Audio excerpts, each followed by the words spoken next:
گفتگو کر لیے کتنے لوگوں کو تو یہ بھی توفیق نہیں ہوتی ہے، لیکن خدا میرے نبی فرماتے ہیں العلماء ورثۃ الانبیاء، علماء نبی کے وارث ہوتے ہیں۔ یہ عالم دین کو صرف ہم نے یہ سمجھا کہ امام صاحب کو تھوڑا سا ہفتے میں کھانا کھلا دیے، تھوڑا سا پان کھلا دیے، ناشتہ کرا دیے، چائے پلا دیے تو ان کی خدمتیں نہیں۔ یہ علماء وہ ہیں جن کی دستبوسی کر کے انہیں 200-400 روپے بھی دیے جائے، کیونکہ 2-4-5 ہزار جو ہم دیتے ہیں وہ بھی مہینے میں دیتے ہیں اور مہینے میں وقت میں نہیں دے پاتے ہیں۔ ان کی ضروریات کیسے چلتے ہوں گے کہ جب ہم جیسے علماء 80,000 82,000 تنخواہ میں آ رہی ہے، اس کے باوجود بھی لگتا ہے تنخواہ آنے کے بعد پیسہ بالکل غائب ہو گیا، جیسے جادو منتر لگ گیا اس میں۔ یہ پیسوں کی برکت سمجھ میں نہیں آتی ہے جب ہم 5,000 6,000 7,000 پانے والے علماء کرام کو دیکھتے ہیں کہ جب بھی ملتے ہیں تو کہتے ہیں سید صاحب اللہ کا شکر ہے، سید صاحب اللہ کا شکر ہے۔ تو مجھے رشک ہوا کرتا ہے ایسے علماء پہ کہ جو اللہ اس کے رسول کی محبت میں زندگی گزار رہے ہیں اور فقر بھی پا رہے ہیں تو نبی کی سنت پہ عمل کر رہے ہیں۔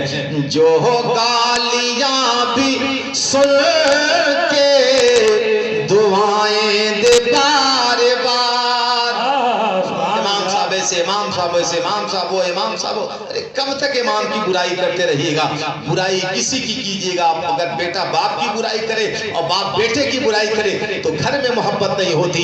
ایسے مسجد کا مصلی اگر امام کی برائی کرے اور امام مصلی کی برائی کرے تو مسجد کی نمازیوں میں اتحاد نہیں ہوتا۔ اس لیے محبت پیدا کیجئے، اخلاق پیدا کیجئے اور کیا پیدا کیجئے؟ جو گالیاں بھی سن کے دعائیں دے بار بار، ایسے ایسے نبی پہ دوستوں قربان جائیے، ایمان لائیے۔ اس لیے ضمنی پیغام یہ ہے کہ مولانا مسرور صاحب آپ کے گاؤں میں رہ رہے ہیں، مسجد کا امام آپ کی نماز بہتر پڑھاتا ہے۔ ایک بات اور میں کہنا چاہتا ہوں، حضرات نہ طاعت پر نہ تقوی پر نہ زہد و اتقا پر ہے، ہمارا ناز جو کچھ ہے محمد مصطفیٰ پر ہے۔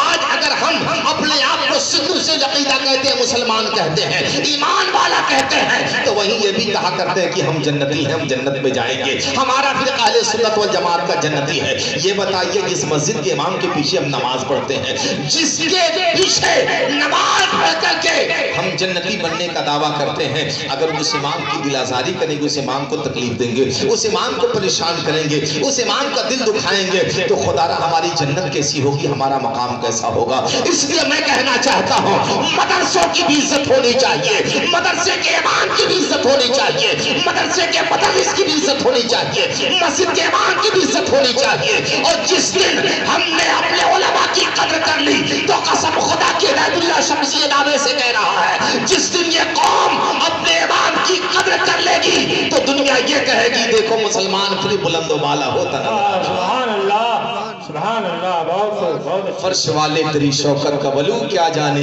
خوشما عرش پہ ہوتا ہے فریرا تیرا۔ تو میں عرض کر رہا تھا کہ مدرسے کے بچے آپس میں کہہ رہے تھے کہ آج غوث اعظم میرے گھر گئے تھے، آج غوث اعظم میرے گھر گئے تھے۔ یہ بچے کتنے اچھے تھے۔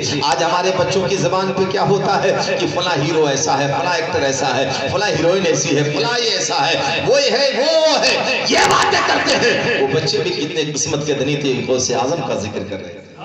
سبحان اللہ، سبحان ایک اللہ۔ بات اور جان لیجیے، علماء کرام ضمنی طور پہ کہتے ہیں، میں یقینی طور پہ کہہ رہا ہوں، غوث اعظم فرماتے ہیں کہ جہاں میرے نام کا جلسہ ہوتا ہے میں عبدالقادر وہاں جایا کرتا ہوں، جہاں میرے نام کی محفل سجائی جاتی ہے میں عبدالقادر وہاں جایا کرتا ہوں۔ حالت تو یہ ہے صاحب، الغنیۃ الطالبین میں سرکار غوث اعظم ارشاد فرماتے ہیں کہ جب تک میں نہیں چاہتا کوئی میرا نام نہیں لیتا ہے، جب تک میں نہیں چاہتا کوئی میرے نام کا ذکر نہیں کرتا ہے، جب تک میں نہیں چاہتا کوئی میرے نام کی محفل نہیں سجاتا ہے۔